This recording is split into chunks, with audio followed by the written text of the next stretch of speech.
بسم اللہ الرحمن الرحیم۔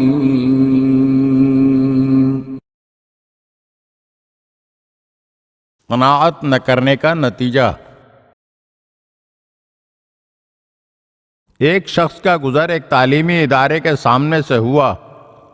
اسے دو لڑکے نظر آئے جو آپس میں بات کر رہے تھے۔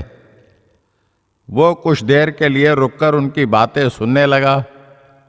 اسے معلوم ہوا کہ وہ بچے کھانا کھانے کا ارادہ رکھتے ہیں، لیکن درمیان میں ایک عجیب مسئلہ پیدا ہو گیا۔ ایک کے پاس روٹی اور سالن دونوں چیزیں ہیں، جبکہ دوسرے کے پاس صرف خشک روٹی ہے۔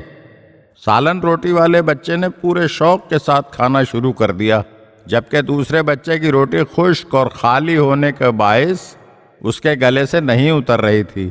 اس نے سالن روٹی والے بچے سے درخواست کی کہ مہربانی کر کے مجھے بھی روٹی کے لیے سالن دے دو۔ اس نے جواب میں کہا کہ سالن تو دے دوں گا، لیکن تمہیں میرے لیے ایک کام انجام دینا ہوگا۔ تم اگر میرا کتا بن کر میرے پیچھے پیچھے دوڑو تو میں تم کو سالن دے دوں گا۔ دوسرے بچے نے اس کا مطالبہ مان لیا اور کتے کی طرح اسی انداز میں اس کے ارد گرد گھومنے لگا اور عاجزی دکھانے لگا۔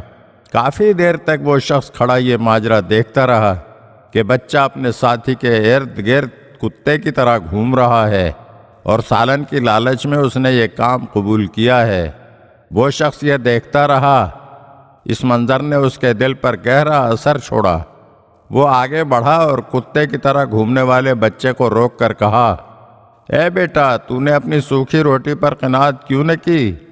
تو خوراک کے ایک لقمے کی خاطر اپنے آپ کو اس طرح ذلیل کر کے کتا بننے پر آمادہ ہو گیا ہے۔ تو نے ایک لذیذ لقمے کی خاطر اپنے لیے یہ کام قبول کر لیا ہے۔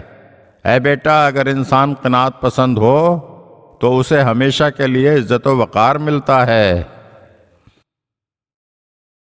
اگر آپ ہمارے چینل کی نئی ویڈیوز دیکھنا چاہتے ہیں تو ہمارے چینل کو سبسکرائب کریں اور گھنٹی کے بٹن کو دبائیے تاکہ ہر آنے والی ویڈیو آپ کو جلد موصول ہو سکے۔ اور ہاں، لائک اور شیئر ضرور کیجیے اور اپنے قیمتی کمنٹ سے ہمیں آگاہ کیجیے۔ شکریہ۔